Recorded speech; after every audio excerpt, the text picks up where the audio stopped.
पृथ्वी आदि से निर्मित देव प्रतिमाओं के पूजन की विधि, उनके लिए नैवेद्य का विचार, पूजन के विभिन्न उपचारों का फल, विशेष मास, वार, तिथि एवं नक्षत्रों के योग में पूजन का विशेष फल तथा लिंग के वैज्ञानिक स्वरूप का विवेचन। ऋषियों ने कहा, साधु शिरोमणि, अब आप पार्थिव प्रतिमा की पूजा का विधान बताइए जिससे समस्त अभिष्ट वस्तुओं की प्राप्ति होती है। सूत जी बोले, महर्षियों, तुम लोगों ने बहुत उत्तम बात पूछी है। पार्थिव प्रतिमा का पूजन सदा संपूर्ण मनोरथों को देने वाला है तथा दुख का तत्काल निवारण करने वाला है। मैं उसका वर्णन करता हूँ, तुम लोग उसको ध्यान देकर सुनो। पृथ्वी आदि की बनी हुई देव प्रतिमाओं की पूजा इस भूतल पर अभिष्टदायक मानी गई है। निश्चय ही इसमें पुरुषों का और स्त्रियों का भी अधिकार है।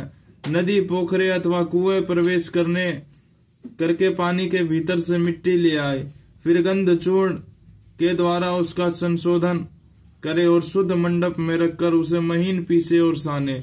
इसके बाद हाथ से प्रतिमा बनाए और दूध से उसका सुंदर संस्कार करे। उस प्रतिमा में अंग प्रत्यंग अच्छी तरह प्रकट हुए हो तथा वह सब प्रकार के अस्त्र शस्त्र से संपन्न बनाई गई हो।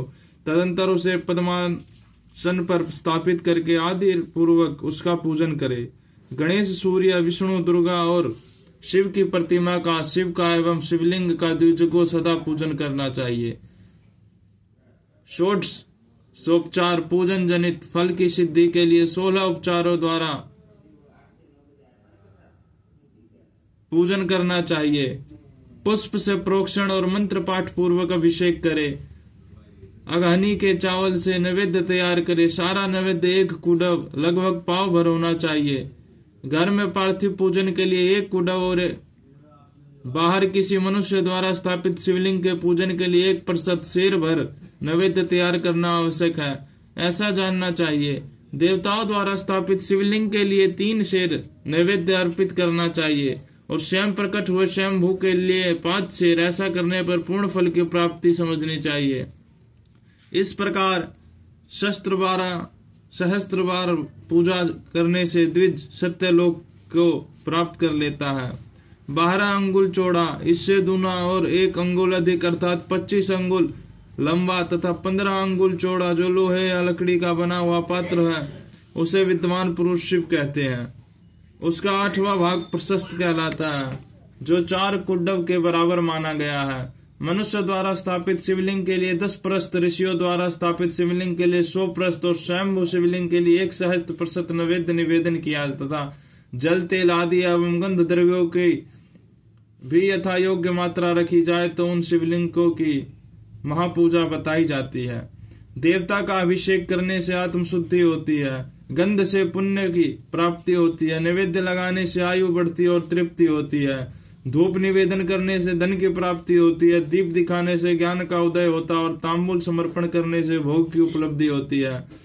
इसलिए स्नान आदि 6 उपचारों को यत्न पूर्वक अर्पित करे। नमस्कार और जप ये दोनों संपूर्ण अभिष्ट फल को देने वाला है। इसलिए भोग और मोक्ष की इच्छा रखने वाले लोगों को पूजा के अंत में सदा ही जप और नमस्कार करने चाहिए। मनुष्य को चाहिए कि वह सदा पहले मन से पूजा करके फिर उन उपचारों से करे। देवताओं की पूजा से उन देवताओं के लोकों की प्राप्ति होती है तथा उनके अवंतर लोक में भी यथेष्ट भोग की वस्तुएं उपलब्ध होती है। अब मैं देव पूजा से प्राप्त होने वाले विशेष फलों का वर्णन करता हूँ। द्विजो, तुम लोग श्रद्धा पूर्वक सुनो। विघ्नराज गणेश की पूजा से भूल में उत्तम अभिष्ट वस्तु की प्राप्ति होती है। शुक्रवार को श्रावण और भद्र पद्मासों के शुक्ल पक्ष की चतुर्थी को और पोष मास में शतभिषा नक्षत्र के आने पर विधि पूर्वक गणेश जी की पूजा करनी चाहिए। 100 या सहस्त्र दिनों में 100 या सहस्त्र बार पूजा करे। देवता और अग्नि में श्रद्धा रखते हुए किया जाने वाला उनका नित्य नियम पूजा मनुष्य को पुत्र एवं अभिष्ट वस्तु प्रदान करता है।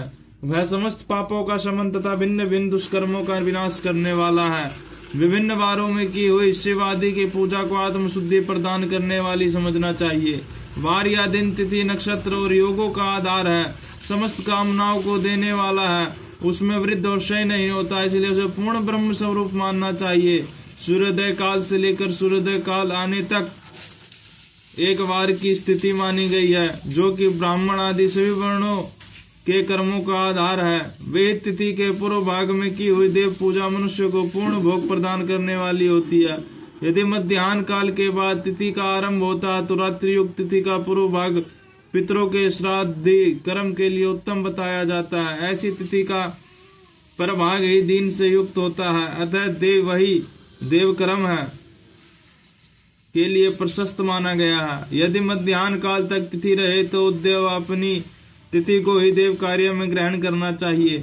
इसी तरह शुभ तिथियां और नक्षत्र आदि ही देव कार्य में ग्रहण होते हैं। वार आदि का भी भली भांति विचार करके पूजा और जप आदि करने चाहिए। वेदों में पूजा शब्द के अर्थ किस प्रकार योजना की गई है। पूजायते अनेन इति पूजा, यह पूजा शब्द की व्युत्पत्ति है। पू का अर्थ है भोग और फल की सिद्धि, वह जिस कर्म से संपन्न होती है उसका नाम पूजा है। मनोवांछित वस्तु तथा ज्ञान ये ही अभिष्ट वस्तुएं हैं। सकाम भाव वाले को अभिष्ट भोग अपेक्षित होता है और निष्काम भाव वाले को अर्थ परमार्थ की प्रज्ञान, ये दोनों ही पूजा शब्द के अर्थ हैं। इनकी योजना करने से ही पूजा शब्द का ही सार्थकता है।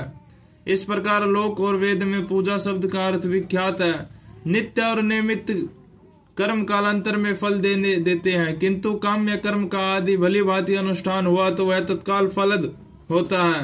प्रतिदिन एक पक्ष, एक मास और एक वर्ष तक लगातार पूजन करने से उन कर्मों के फल की प्राप्ति होती है और उनसे वैसे ही पापों का क्रमशः क्षय होता है। प्रत्येक मास के कृष्ण पक्ष की चतुर्दशी तिथि को की हुई महागणपति की पूजा एक पक्ष के पापों का नाश करने वाली है, एक पक्ष तक उत्तम भोग रूपी फल देने वाली होती है।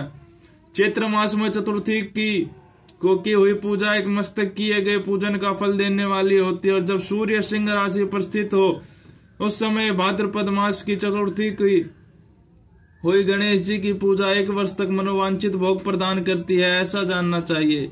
श्रावण मास के रविवार को हस्त नक्षत्र के युक्त सप्तमी तिथि को तथा मंगल शुक्ला सप्तमी को भगवान सूर्य का पूजन करना चाहिए। ज्येष्ठ तथा भाद्रपद मासों के बुधवार को श्रवण नक्षत्र से युक्त द्वादशी तिथि को तथा केवल द्वादशी को भी किया गया भगवान विष्णु का पूजन अभिष्ट संपत्ति को देने वाला माना गया है। श्रावण मास में की जाने वाली श्री हरि की पूजा अभिष्ट मनोरथ और आरोग्य प्रदान करने वाली होती है। अंगों एवं उपकरणों सहित पूर्वोक्त गो आदि 12 वस्तुओं का दान करने से जिस फल की प्राप्ति होती है उसी को द्वादश तिथि में आराधना द्वारा श्री विष्णु की तृप्ति करके मनुष्य प्राप्त कर लेता है। जो द्वादशी तिथि को भगवान विष्णु के 12 नामों द्वारा 12 ब्राह्मणों का षोडशोपचार पूजन करता है वह उनकी प्रसन्नता प्राप्त कर लेता है। इसी प्रकार संपूर्ण देवताओं के विभिन्न 12 नामों द्वारा किया हुआ 12 ब्राह्मणों का पूजन उन देवताओं को प्रसन्न करने वाला होता है। कर्क की संक्रांति से युक्त श्रावण मास में नवमी तिथि को मार्गशीरा नक्षत्र के योग में अंबिका का पूजन करे, वे संपूर्ण मनोवांछित भोगों को फल देने वाली है। ऐश्वर्य की इच्छा रखने वाले पुरुषों को उस दिन अवश्य उसकी पूजा करनी चाहिए। अश्विनी मास के शुक्ल पक्ष की नवमी तिथि संपूर्ण अभिष्ट फलों को देने वाली है। उसी मास के कृष्ण पक्ष की चतुर्दशी यदि रविवार पड़ा हो तो उस दिन का महत्व विशेष बढ़ जाता है। उसके साथ ही यदि आद्रा और महाद्रा सूर्य संक्रांति से युक्त आंद्रा का योग हो तो उक्त अवसरों पर की हुई शिव का पूजा विशेष महत्व माना गया है।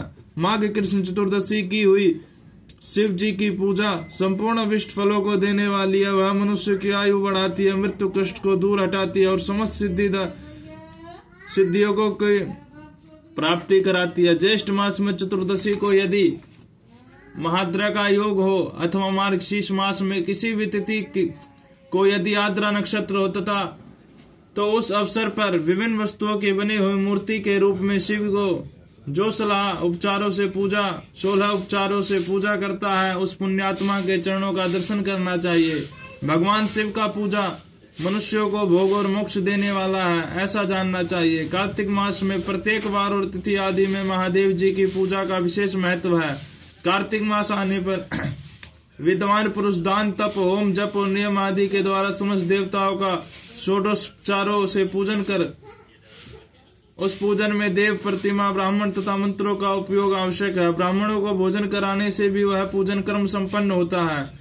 पूजक को चाहिए कि वह कामनाओं को त्याग कर पीड़ा रहित शांत हो, देवाराध्य में तत्पर रहे। कार्तिक मास में देवताओं का यजन पूजन समस्त भोगों को देने वाला है, व्याधियों को हर लेने वाला तथा भूतों और ग्रहों का विनाश करने वाला है। कार्तिक मास के रविवार को भगवान सूर्य की पूजा करने और तेल तथा सूती वस्त्र देने से मनुष्यों को कोढ़ आदि रोगों का नाश होता है। हरे काली मिर्च, वस्त्र और कीरा आदि का दान और ब्राह्मणों की प्रतिष्ठा करने से क्षय के रोग का नाश होता है। दीप और सरसों के दान से मृगी का रोग मिट जाता है। कृत्तिका नक्षत्र से युक्त सोमवार को किया हुआ शिव जी का पूजन मनुष्य के महान दरिद्र को मिटाने वाला और संपूर्ण संपत्तियों को देने वाला है। घर की आवश्यक सामग्रियों के साथ गृह और क्षेत्र आदि का दान करने से भी युक्त फल की प्राप्ति होती है। कीर्ति का युक्त मंगलवारों को श्री स्कंद का पूजन करने से तथा दीपक एवं घंटा आदि का दान देने से मनुष्य को शीघ्र ही वाक सिद्धि प्राप्त हो जाती है। उनके मुंह से निकली हुई हर एक बात सत्य होती है। कीर्ति का युक्त बुधवारों को किया हुआ श्री विष्णु का यजन तथा दही भात का दान मनुष्य को उत्तम संतान की प्राप्ति कराने वाला होता है। कीर्ति का युक्त गुरुवारों को धन से ब्रह्मा जी के पूजन तथा मधु, सोना और घी का दान करने से मनुष्य के भोग वैभव की वृद्धि होती है। कीर्ति का युक्त शुक्रवारों को गजानन गणेश जी की पूजा करने से तथा गंध पुष्प एवं अन्न का दान देने से मानवों को भोग्य पदार्थों की वृद्धि होती है। उस दिन सोना चांदी आदि का दान करने से बंधकों को भी उत्तम पुत्र की प्राप्ति होती है। कीर्तिका युक्त शनिवार को दिक्पालों की वंदना, दिग्गजों, नागों और सेतु पालकों का पूजन, त्रिनेत्रधारी रुद्र, पाप हरि, विष्णु तथा ज्ञानदाता ब्रह्मा का आराधना और धनवंतरी एवं दोनों अश्वनी कुमारों का पूजन करने से रोग, दुर्मृत्यु एवं अकाल मृत्यु का निवारण होता है तथा तत्कालिक व्याधियों की शांति हो जाती है।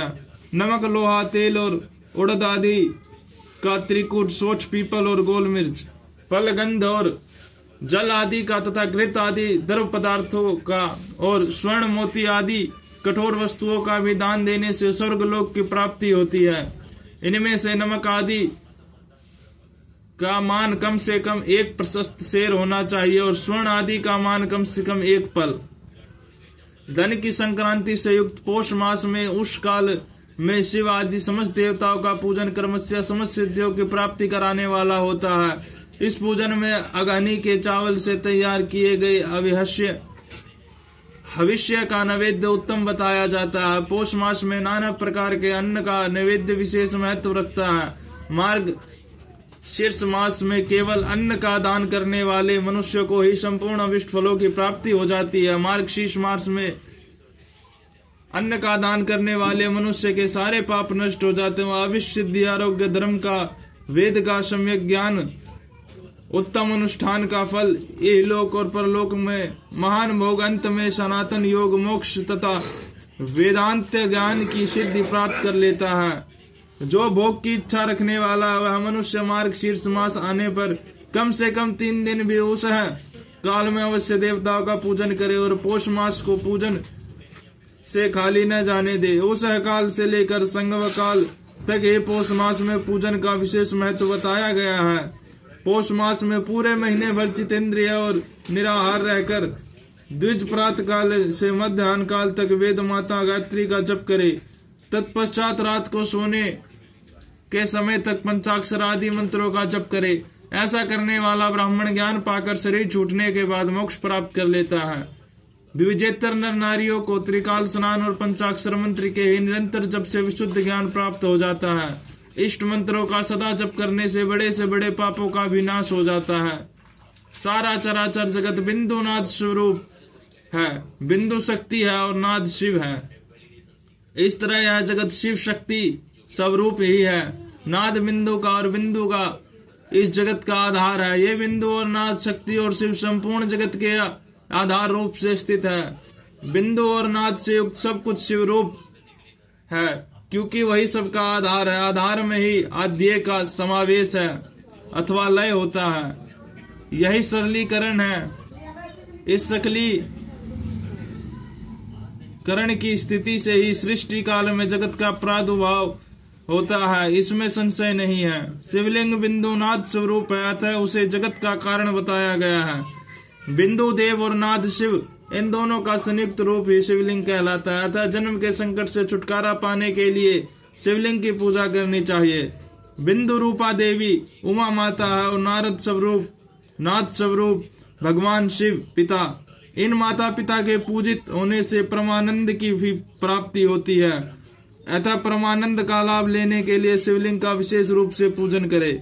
देवी उमा जगत की माता है और भगवान शिव जगत के पिता। जो इनकी सेवा करता है उस पुत्र पर इन दोनों माता पिता की कृपा नित्यंत अधिकाधिक बढ़ती रहती है। वे पूजक पर कृपा करके उसे अपना आंतरिक ऐश्वर्य प्रदान करते हैं। अतः मुनीश्वरों, आंतरिक अनादि की प्राप्ति के लिए शिवलिंग को माता पिता का स्वरूप मानकर उसकी पूजा करनी चाहिए। शिव पुरुषरस है और भर्गा शिवा अर्थात शक्ति प्रकृति कहलाती है। व्यक्तत्व आंतरिक अधिष्ठान रूप गर्भ को पुरुष कहते हैं और सुव्यक्त आंतरिक अधिष्ठान भूत गर्भ को प्रकृति। पुरुष आदि गर्भ है, वह प्रकृति रूप गर्भ से युक्त होने के कारण भर्गवान है, गर्भवान है, क्योंकि वह प्रकृति का जनक है। प्रकृति में जो पुरुष का संयोग होता है यही पुरुष से उसका प्रथम जन्म कहलाता है। अव्यक्त प्रकृति से महत्ववादी के कर्म से जो जगत का व्यक्त होना है यही उस प्रकृति का द्वितीय जन्म कहलाता है। जीव पुरुष से ही बारंबार जन्म और मृत्यु को प्राप्ति होती है। माया द्वार अन्य रूप से प्रकट किया जाना ही उसका जन्म कहलाता है। जीव का शरीर जन्म काल से ही जीर्ण छह भाव विकारों से युक्त होने लगता है, इसलिए उसे जीव संज्ञा दी गई है।